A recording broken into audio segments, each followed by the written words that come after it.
जय श्री कृष्ण। आप सभी का हमारे चैनल में बहुत बहुत स्वागत है। आशा है आप सभी कुशल मंगल होंगे। कृपया चैनल को लाइक, सब्सक्राइब व शेयर जरूर करें। देवशयनी या पद्मा एकादशी।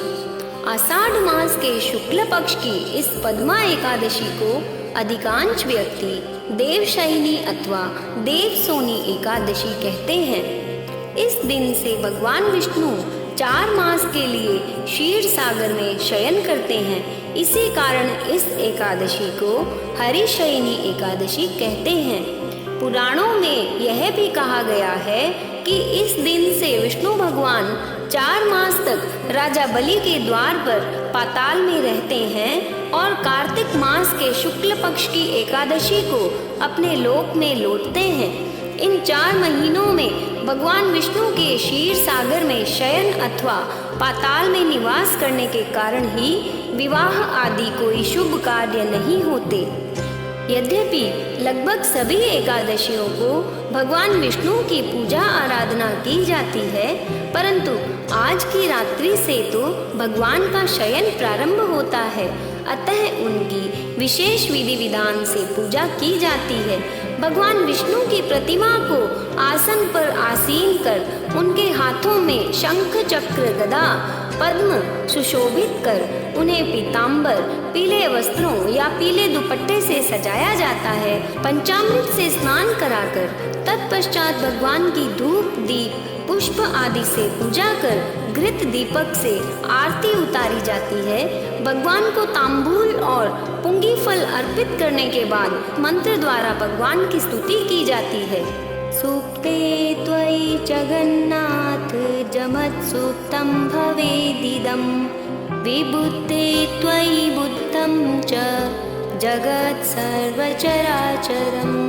अर्थात हे जगन्नाथ जी, आपके निद्रित हो जाने पर संपूर्ण विश्व निद्रित हो जाता है और आपके जाग जाने पर संपूर्ण विश्व तथा चराचर भी जागृत हो जाते हैं। इस प्रकार प्रार्थना करके भगवान विष्णु का पूजन करना चाहिए। आइए देवशयनी एकादशी की कथा सुनते हैं। धर्मराज युधिष्ठिर बोले कि हे भगवान, आषाढ़ मास शुक्ल पक्ष की एकादशी का क्या नाम है और उस दिन कौन से देवता की पूजा होती है तथा उसकी विधि क्या है, सो सब विस्तार पूर्वक कहिए। श्री कृष्ण भगवान बोले कि हे राजन, एक समय नारद जी ने ब्रह्मा जी से यही प्रश्न पूछा था। तब ब्रह्मा जी बोले, नारद, तुमने कलयुगी जीवों के उद्धार के लिए सबसे उत्तम प्रश्न किया है, क्योंकि एकादशी का व्रत सभी व्रतों में श्रेष्ठ है। इसके व्रत से समस्त पाप नष्ट हो जाते हैं। इस एकादशी का नाम पद्मा है। इसके व्रत को करने से विष्णु भगवान प्रसन्न होते हैं। मैं यहाँ एक पौराणिक कथा कहता हूँ, ध्यान पूर्वक सुनो। सूर्यवंशी मानधाता नाम का एक राजा था। वह सत्यवादी, महान प्रतापी और चक्रवर्ती था। वह अपनी प्रजा का पुत्र की तरह पालन करता था। उनकी समस्त प्रजा धन धान्य से परिपूर्ण थी और सदैव सुख पूर्वक रहती थी। उनके राज्य में कभी अकाल नहीं पड़ता था। एक समय राजा के राज्य में 3 वर्ष जल न बरसा, जिससे राज्य में अकाल पड़ गया और प्रजा दुखी रहने लगी। राज्य में यज्ञ होना बंद हो गए। एक दिन प्रजा राजा के पास जाकर प्रार्थना करने लगी कि हे राजन, समस्त विश्व की सृष्टि का मुख्य कारण वर्षा है। इसी वर्षा के अभाव से राज्य में अकाल पड़ गया है और अकाल से प्रजा मर रही है। हे राजन, आप कोई ऐसा उपाय बतलाइए जिससे हम लोगों का दुख दूर हो। इस पर राजा मानधाता बोले कि आप लोग ठीक कह रहे हैं। वर्षा के न होने से आप लोग बहुत दुखी हैं। राजा के पापों के कारण ही प्रजा को दुख भोगना पड़ता है। मैं बहुत सोच विचार कर रहा हूँ, फिर मुझे अपना कोई दोष नहीं दिखलाई दे रहा है। आप लोगों के दुख को दूर करने के लिए बहुत यत्न कर रहा हूँ।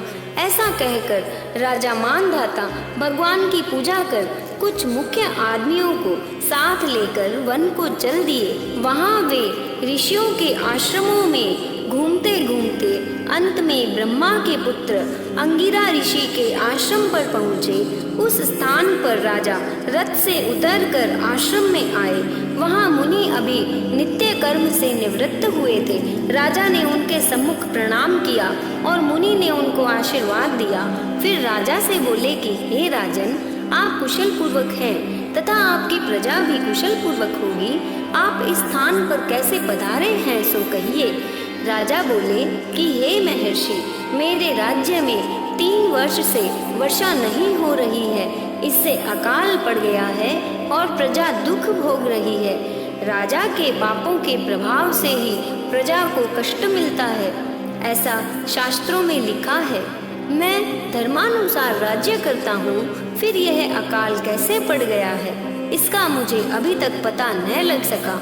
अब मैं आपके पास इसी संदेह की निवृत्ति के लिए आया हूँ। आप कृपा कर मेरे इस संदेह को दूर कीजिए और प्रजा के कष्ट को दूर करने के लिए कोई उपाय बतलाइए। इस पर वह ऋषि बोले, हे राजन, यह सतयुग सब युगों में श्रेष्ठ है।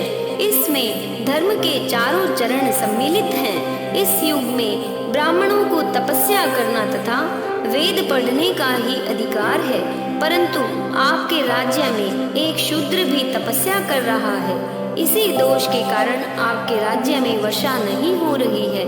यदि आप प्रजा का भला चाहते हैं तो उस शूद्र को मार दीजिए। इस पर राजा बोले, हे मुनीश्वर, मैं उस निरपराध तपस्या करने वाले शूद्र को नहीं मार सकता।